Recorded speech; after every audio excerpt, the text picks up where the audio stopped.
Iran again attacked Israel with hundreds of missiles. This attack failed.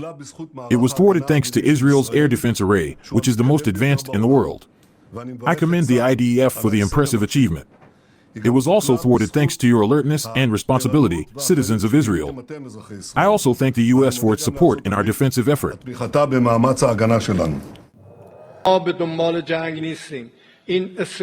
We are not in pursuit of war with Israel. They promised us peace.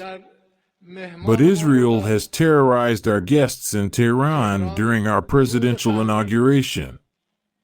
We want to establish peace. If you disagree, peace will not be established.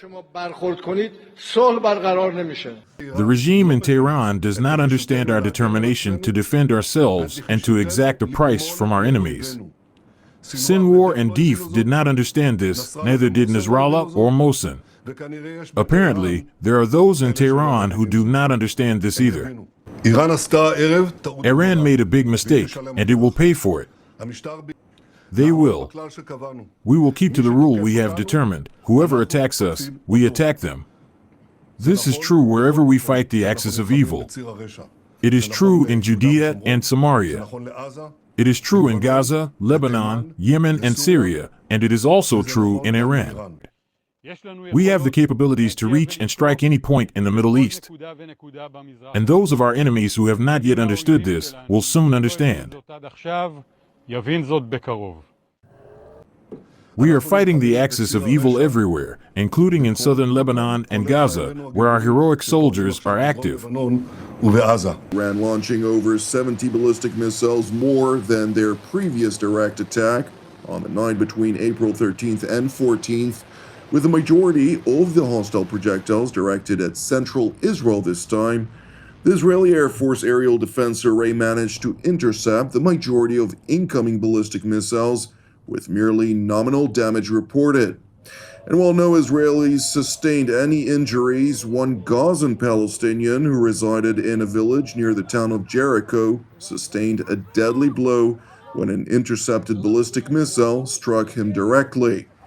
The Israelis have the edge in terms of Air Force. I mean, Iran doesn't have an Air Force to speak of. This is not a particularly advanced country in that realm. And I think that's how we're going to see the Israelis respond to the other night. You can expect those F-35s and F-15s taking to the air and striking with incredible accuracy inside Iran. The Israelis back in April showed that they have the ability to evade those Russian-made air defense systems. It'll be interesting to see how much they're able to penetrate those in a strike that Iran anticipates it is getting ready for.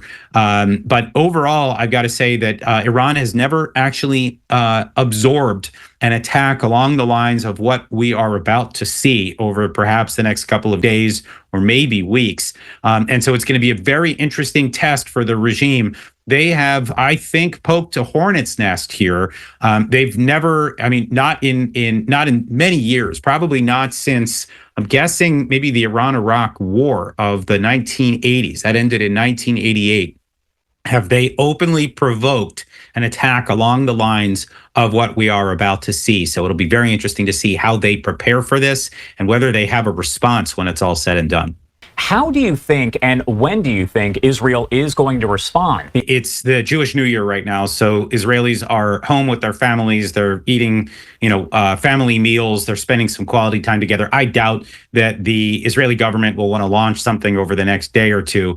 Then after that comes the Jewish Sabbath on Friday. I think the Israelis will probably want to hold off on that too, just giving their people a break after a very traumatic evening the other night. My guess is that it probably comes on Sunday or Monday. If it comes on Monday, it would be actually rather poetic. This is, of course, 10/7. This would be the anniversary of that Hamas attack. There would be some meaning, I think, if the Israelis tried to launch something on that date. But I think a lot of this also really does depend on coordination with the United States. We are seeing messages coming out of the White House that the Biden administration wants to take part in some way in Israel's response. You got to remember the United States, the Biden administration warned Iran not to do this. Iran, of course, snubbed the United States, did it anyway. And so now I think the Biden administration needs to show the rest of the region, not just Israel, but you got to remember we've got a bunch of other allies across the region, whether it's the Saudis, the Emiratis, the Bahrainis, the Egyptians, the Jordanians. We've got to show them that we're reinforcing the U.S.-led regional order. And if we don't do that, I think we really begin to lose their confidence, lose their faith. And that's, I think, something that the Biden administration is keen to do. They need to reestablish or reassure these alliances. And so, yeah, I think the U.S. is probably going to be involved in some shape or form. And so when we talk about when that response comes, it's really not a question of if any longer, but if the U.S. does take part, we will, it could perhaps mean something of a delay to make sure that the Israelis and the U.S. are on the same page before that strike is launched. Is there any way to know who does have the stronger military overall, Israel or Iran? Now, we do know that the U.S. wants to take part in whatever retaliation happens, so you almost have to factor them in. But speaking generally, Israel or Iran? You know, it's a tough question. What I would say, though, is that Israel probably comes out on top, sort of pound for pound. But I think that there are some specifics that you need to kind of dig into. Number one, I think the missile arsenal that Iran has, they build a lot of these missiles on the cheap. They've got greater numbers. The Israelis have better air defenses, although, of course, those are going to be limited if Israel sustains a lot of incoming fire. There's only going to be so many that the Israelis are going to be able to shoot down. So I think Iran and its proxies possibly have some kind of an edge in terms of saturating Israeli airspace over the course of time. We are strong in offense, and we are strong in defense. The results are self-apparent. You've done an outstanding job. The results of what you've done have saved many lives of citizens in the state of Israel. This has decisive impact on all that we are doing. It is the result of professionalism, seriousness, great commitment by the conscript and reservist troops in all levels and places. And you can feel content with that which you've done for the sake of the state of Israel. It is important to highlight an IDF acknowledgement that a number of ballistic missiles managed to penetrate Israel's aerial defenses in an Air Force base that is situated in the center of the country. Nevertheless, the base sustained merely nominal damage without any success in striking service members, aircraft, or critical infrastructure. This was further underscored during a visit by IDF Chief of General Staff, Lieutenant General Herzi Halevi, at the Tel Nof Air Base. Iran attacked civilian areas and endangered the lives of many citizens. Thanks to proper civilian behavior and very qualitative defenses, the damage was relatively minor. I visited Tel Nof Air Base before the holiday began. The base is fully operational. It has not ceased to operate for a moment and continues to carry out strikes wherever required. Today, more than ever, the forces of light in the world must unite and work together against the Ayatollah's dark regime, which is the source of terror and evil in our region. They must stand alongside Israel. The choice has never been more clear, between tyranny and freedom, between the blessing and the curse.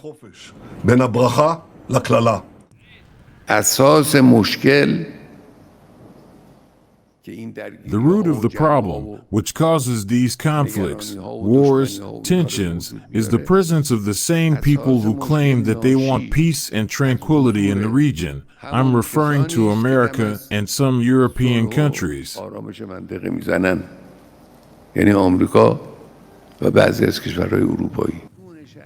parallel to Khamenei's remarks, Iran's military chief of staff, Major General Mohammad Bagheri, leveled a threat toward Israel that any retaliatory strike against Iran would be met with a devastating response. If the Zionist regime that has gone crazy is not controlled by America and Europe and wants to continue these crimes, or wants to do anything against our sovereignty and territorial integrity, tonight's operation will be repeated several times stronger and all their infrastructure will be targeted.